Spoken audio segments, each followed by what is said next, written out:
Family, कशा आहात तुम्ही सर्व? नक्कीच मजेत असणार. मी सुद्धा खूप मजेत आहे. मी स्नेहल तुम्हा सर्वांचं आपल्या चॅनलमध्ये अगदी मनापासून स्वागत करते. तर उद्याला आहे प्रिशूचा बर्थडे, म्हणजे आजची तारीख आहे 23. मी ऑलरेडी व्हिडिओ शेड्यूल केलेले आहे, त्याच्यामुळे हा व्हिडिओ कदाचित 25 तारखेला वगैरे येईल. पण मी प्रिशूच्या बड्डेबद्दल काहीतरी अनाऊन्समेंट करणार आहे. ती अशी की बरेच जे माझे रेग्युलर सबस्क्रायबर्स आहेत ते व्हिडिओचा वेट करत असतात. त्यांचा व्हिडिओ हवा असतो, कारण कसं झालं, माझ्या डिलिव्हरीच्या वेळेस पण जे माझा लेबर स्टोरीचा ब्लॉग होता, त्याच्यानंतर प्रिशूच्या नेमिंग सेरेमनीचा, त्याच्यानंतर तिचे जे जे काही म्हणजे केले आम्ही, जसं अन्नप्राशन झालं किंवा संक्रांतीचं झालं हे, तर त्याच्या वेळेस असं झालं की व्हिडिओज का नाही आले किंवा काय असं. तर मग विचार केला की यावेळेससुद्धा तेच होणार. त्याच्यामुळे मग आधीच सांगते, प्रिशूचा बड्डे आम्ही सेलिब्रेट करणार आहोत महालक्ष्मीनंतर. त्याचं रिझन असं की महालक्ष्मीची पूर्ण साफसफाई झालेली आहे आणि दिवसावर करायला काय प्रॉब्लेम नाही. तिचा बड्डे आहे 24 तारखेला, म्हणजेच रविवारला, आणि नंतर लगेचच महालक्ष्मी, त्याच्यानंतर गणपती वगैरे या सर्व गोष्टी. तर साफसफाई घरची झालेली आहे आणि कोणाला बोलवायचं म्हटलं म्हणजे मग ते अजून आईचं काम वाढून जाईल. त्यात मला इकडली शॉपचीसुद्धा कामं आहे आता, तीज, हरतालिका वगैरे, त्याच्यामुळे मग माझीसुद्धा इकडली कामं वाढलेली आहेत. त्याच्यामुळे मग विचार केला की चला महालक्ष्मी पण आहे, तर महालक्ष्मी झाल्यानंतर तिचा बड्डे सेलिब्रेट करू. तर गणपती उठायच्या आधीच आम्ही तिचा बड्डे करणार आहोत. कारण असं आहे की आजची आहे कर पोळ्याची, त्याच्यानंतर उद्याला तिचा वाढदिवस. प्लस असं की उद्याला मलासुद्धा खूप जास्त कामं आहेत. मग काही जणांना असं वाटतं की घरच्या प्रोग्राममुळे तिचा बड्डे ठेवला, तर तसं अजिबात नाही आहे. आम्ही तिचा बड्डे करणार आहोत. तर तिचा बड्डे आमचं आधीच ठरलेलं की तिचा बड्डे चांगलाच करायचा, म्हणजे एकदम साधा असं काही नाही करायचा. पण हे होतं की एकदम मोठा नाही करायचं, कारण बाळाला काहीच समजत नाही. तिच्यासाठी म्हणजे आपण जे करतो, ज्या व्यक्तीसाठी करतो, किंवा तिचं तर असं वाटतं की तिला काहीतरी समजायला हवं किंवा काय असं. सो आमचं असं डिसाईड झालेलं आहे की 5वा तिचा मोठा करायचा, म्हणजे चांगलाच करायचा. आणि आता जो आहे तो एकदम साधा नाही, पण तरी व्यवस्थित करायचा असं. तर तिचा बड्डे आम्ही करणार आहोत गणपती उठायच्या आधी, कारण सर्व साफसफाई वगैरे झालेली आहे. परत काम वाढून जाईल. जर माझं इकडं चालूनचं असं काही नसतं तर मग ठीक आहे, तेव्हा तो पण विचार केला असता. पण असं आहे की माझं कामसुद्धा खूप वाढलं आहे, म्हणून मग, कारण तिला मी सोबत घेऊन येते. परत उद्याचं मी तो एक लॉस नाही करू शकत, कारण मी जसं आधी बोलले, जे एक्सपेन्सेस आहे ते आहे. मला शॉपचं रेंटसुद्धा द्यायचं असतं आणि बाकी पण काही गोष्टी आहेत. पुढे जे महालक्ष्मीचा प्रोग्राम आहे घरी, तोसुद्धा असं नसतो की एकदमच साधा असतो म्हणून. सो त्याच्यासाठी सुद्धा खर्च आहे. तर विचार केला की तिचा बड्डे उद्याला, म्हणजे तिच्या बड्डेच्या दिवशी तिचं ऑप्शन वगैरे करायचं, लहान मुलं वगैरे बोलून तिचा केक कट वगैरे ते करायचं. आणि जो प्रॉपर बड्डे आहे, लोकांना बोलवायचं, नाश्ता जेवण वगैरे जे काही आहे, तो आम्ही गणपती उठायच्या आधी करू. म्हणजे 5-6 दिवस लेट होईल फक्त. 5-6 नाही म्हणता येणार, 10 दिवस लेट होईल फक्त. पण तिचा बड्डे आम्ही करणार आहोत. सो त्याचासुद्धा ब्लॉग येईलच, मी त्याचा ब्लॉग शूट करेलच. पण उद्याचं असं आहे की उद्या तिला औक्षण करणार आहे, लहान मुलं वगैरे बोलवून केक कट करणार आहे. तर मला उद्या सलूनला खूप जास्त काम आहे. मी घरी असेल की नसेल ते माहिती नाही. औक्षण तर साहजिक तिला माझ्याच हातून करणार, आईसुद्धा करणार. नंतर उद्याचं कसं होतं तर मी तुमच्याबरोबर शेअर करेलच. पण ते आत्ता यासाठी सांगते कारण मग असं होईल की बड्डे केला नाही, त्यासाठी म्हणून. सो चला, आता आज स्टँडी बनणार आहे माझ्या शॉपची. मला ती स्टँडी खाली लावायची आहे, कारण शॉप माझं वर आहे, त्याच्यामुळे मग कोणाला माहिती पडत नाही. म्हणून मग स्टँडी बनवायला बाबा गेलेले आहेत. ते आल्यानंतर ती स्टँडी लावायची आहे शॉपला खाली. प्रिशू झोपलेली आहे निवांत पाळण्यामध्ये. आज असं झालं की टिफिन घेऊन पण येणं नाही झालं माझा. पण प्रिशूचा टिफिन मी आणलेला आहे. वाजलेले आहेत 1:30. तुम्ही बघू शकता घरून तिला. ॲक्च्युली मी सिनेमॅटिक मोडला शूट करते, त्याच्यामुळे टाईम दिसणार नाही. पण बघा 1:30 वाजलेत. तर तिला मी घरून जेव घातलं, पण इथेसुद्धा तिचा टिफिन घेऊन आली. आता ती उठल्यानंतर आधी तिला जेव घालेल. माझ्या टिफिनचं काही खरं नाही आहे. माहिती नाही कोणी आणणारा आहे पण नाही. आता मी घरी जाऊ शकत नाही, कारण घाई म्हणजे कामंसुद्धा इकडे खूप आहेत. प्लस मला तिच्या बड्डेचा व्हिडिओसुद्धा बनवायचा आहे. व्हिडिओ म्हणजे जो मी उद्याला पोस्ट करेल, तिचा हॅपी बड्डेवाला, जो व्हिडिओसुद्धा मला बनवायचा आहे. एडिटिंग पेंडिंग आहे भरपूर, तीसुद्धा करायची आहे. सो असं आहे, आज मी स्पेशल तेच सांगायसाठी व्हिडिओ बनवते आहे. तसा मी आज व्हिडिओ शूट करणार नव्हते, पण हे सांगायला की तिचा जो बड्डेचा ब्लॉग आहे तो थोडासा लेट येईल. पण येईल. तर महालक्ष्मीचं वगैरे लास्ट इयर मी शेअर केलेलं, त्याला खूप छान छान कमेंट्स आल्या होत्या. सो यावर्षीसुद्धा तसेच छान छान रिस्पॉन्स द्या. मी महालक्ष्मीचासुद्धा ब्लॉग बनवणार आहे. आता जो घरचा आहे तो तर मी काय बनवू शकले नाही, कारण मी घरी नाही, घरी शूट करायला कोणी नाही. आई बाबा दोघंच बिचारे साफसफाई करतात, त्यांच्या मदतीला यावेळेस कोणीच नाही. यावेळेस म्हणजे मी असते दरवर्षी घरी, माझा भाऊ असतो, पण यावेळेस कोणीच नाही. ते दोघंच करतात आहे साफसफाई. सकाळी जेवढं होतं तेवढं मी करून येते, म्हणजे घरातल्या कामांचं. साफसफाईला तर काही हात लागत नाही. सो असं आहे. चला आता बाकी दिवसभरात काय काय होतं ते तुमच्याबरोबर शेअर करेल. हे सांगायचं होतं की बड्डे तिचा होणार आहे, सो त्याचा ब्लॉगसुद्धा येईलच, पण थोडासा लेट येईल. बाकीचे माझे रुटीनचे ब्लॉग आहे ते येतातच. सो चला आता मी माझं काम करते. मला खूप जास्त दम लागला आहे. मी हॉस्पिटलला गेले होते, ते माझं एक सांगायचं राहिलं. हॉस्पिटलमध्ये काय झालं तर 6 महिन्याची ट्रीटमेंट मला डॉक्टरांनी सजेस्ट केली आहे. 1 मिनिट, प्रिशू उठत आहे, मी तिचा झोक्याला हलवते, कारण ती उठायला नको. ती जर उठली ना तर माझ्या कामाचा चांगलाच बँड वाजेल. ती जर उठली ना तर माझ्या कामाचा चांगलाच बँड वाजेल. त्याच्यामुळे मी तिला नाही उठवायचं.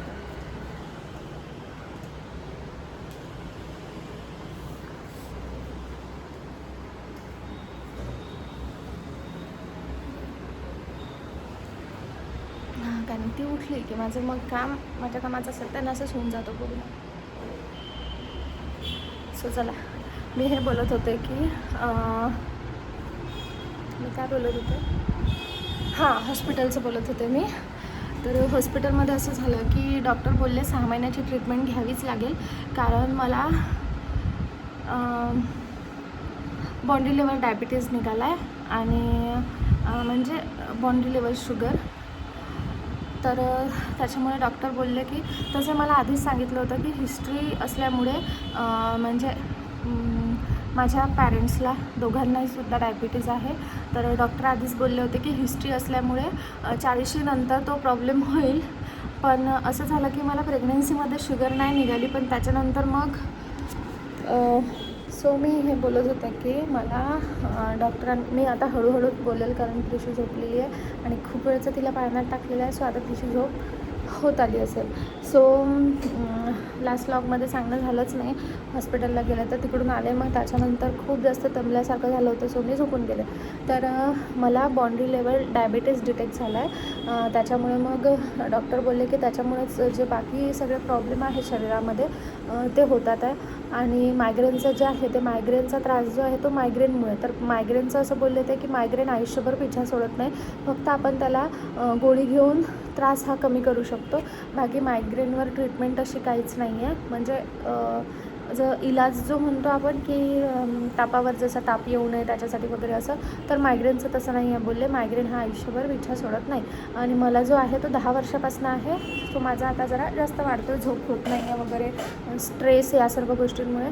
सो डॉक्टरनी हेच सांगितलं की स्ट्रेसपासून जेवढं होईल तेवढं लांब राहायचं, पॅनिक व्हायचं नाही. आणि त्याच्यामुळे होतं आहे काय, स्ट्रेसमुळे एकतर प्रिशूचा प्रश्न आहे, त्याच्यामुळे मग मी पॅनिक होते, आणि पॅनिक झाली की मग हार्टबीट्सवर त्याचा प्रॉब्लेम. आणि मग डॉक्टर बोलले की तुला हार्टचासुद्धा मग इश्यू होऊ शकतो. त्याच्यामुळे मग स्ट्रेस अजिबातच घ्यायचं नाही, आणि जेवढं होईल तेवढं रिलॅक्स राहायचं. कारण जे काही प्रॉब्लेम आहे ते सर्व टेन्शनमुळे आहे. टेन्शनमुळे मायग्रेनचा त्रास होतो आहे, आणि मायग्रेन जास्त वाढल्यामुळे मग बाकी सर्व गोष्टी, त्यात ती जी शुगर डिटेक्ट झालेली आहे, बॉडी लेवल डायबिटिक, त्याच्यामुळे असं झालं आहे की बाकीसुद्धा मग सर्व आजार होत जातील. त्याच्यामुळे ते बोलले की 6 महिन्याची ट्रीटमेंट घे, त्याच्यामुळे 15 वर्ष तरी ॲटलिस्ट शुगरची गोळी घ्यायचं काम पडणार नाही.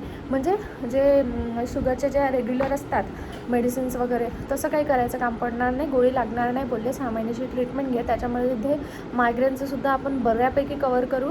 आणि जे म्हणजे मला मायग्रेनचा त्रास व्हायला लागला की 12 ते 13 तास माझं डोकं अजिबातच बसत नाही, तर ते बोलले की ते आपण करू. ज्या ट्रीटमेंटमुळे बाळालासुद्धा काहीच प्रॉब्लेम नाही. आणि आता ती 1 वर्षाची झालेली आहे, बऱ्यापैकी ती वरच्या जेवणावर लागलेली आहे.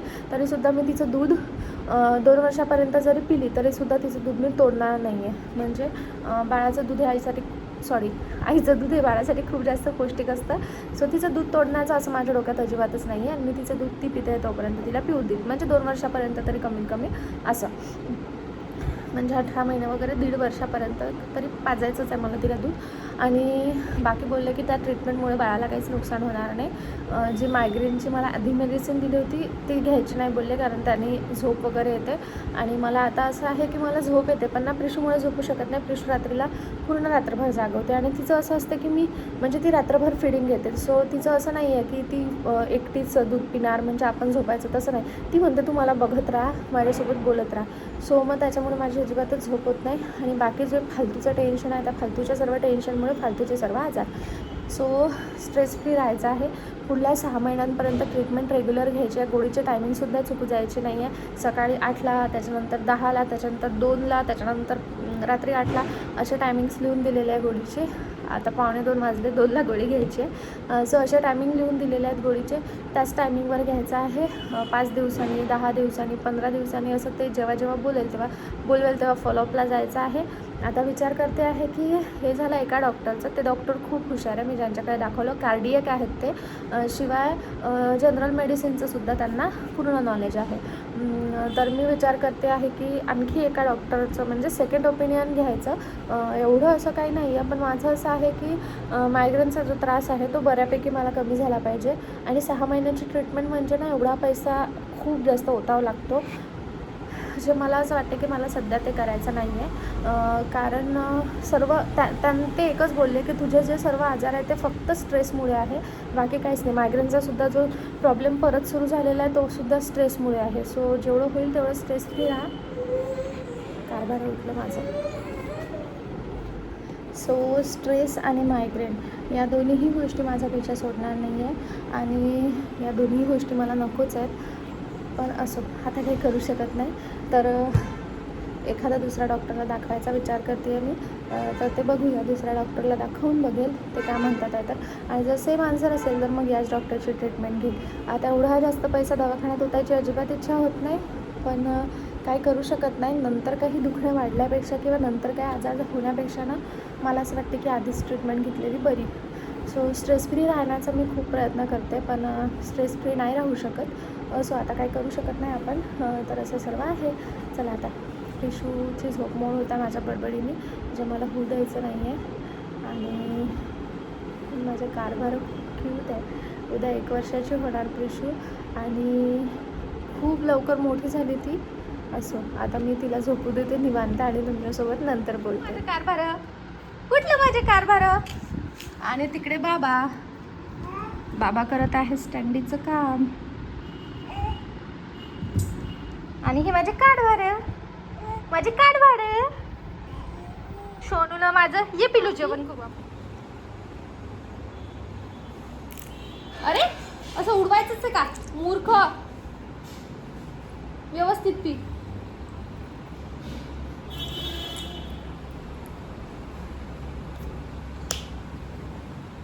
घे.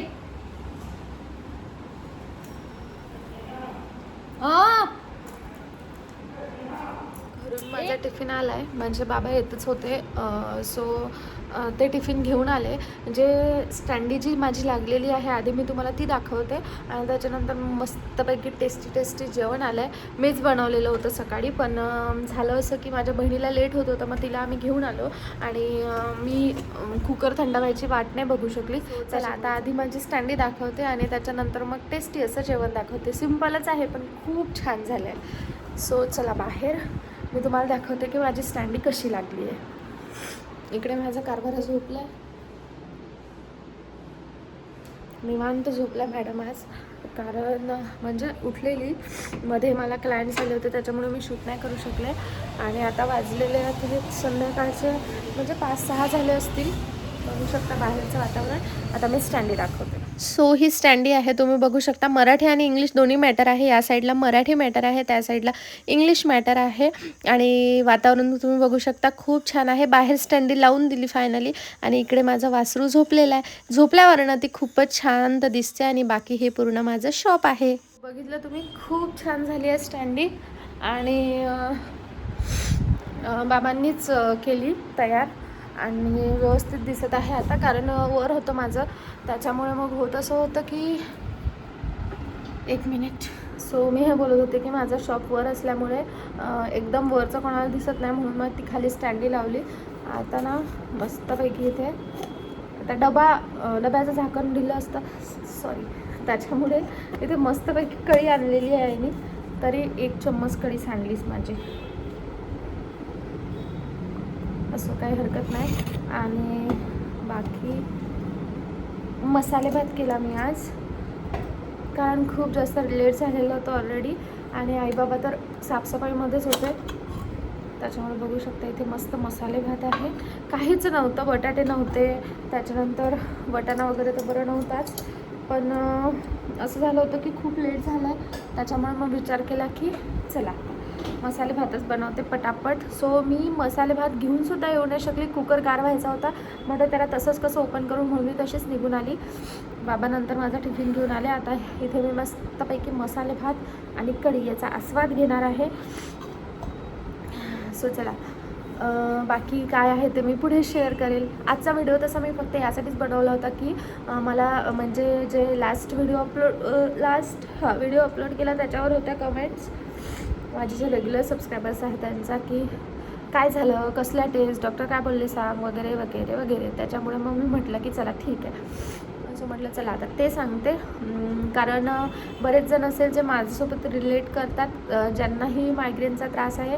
मायग्रेनला लाईटली अजिबात घेऊ नका, त्याच्यासाठी म्हणून मी खास हा व्हिडिओ बनवला होता की घरामध्ये जर डायबिटिक हिस्ट्री असली तर त्याचासुद्धा खूप परिणाम होतो, आणि जर मायग्रेनचा प्रॉब्लेम असेल तर त्याचासुद्धा खूप परिणाम होतो, असं आहे. सो चला आता मी खाऊन घेते आधी, कारण तुम्हाला टाईम दाखवते किती वाजलेले आहेत.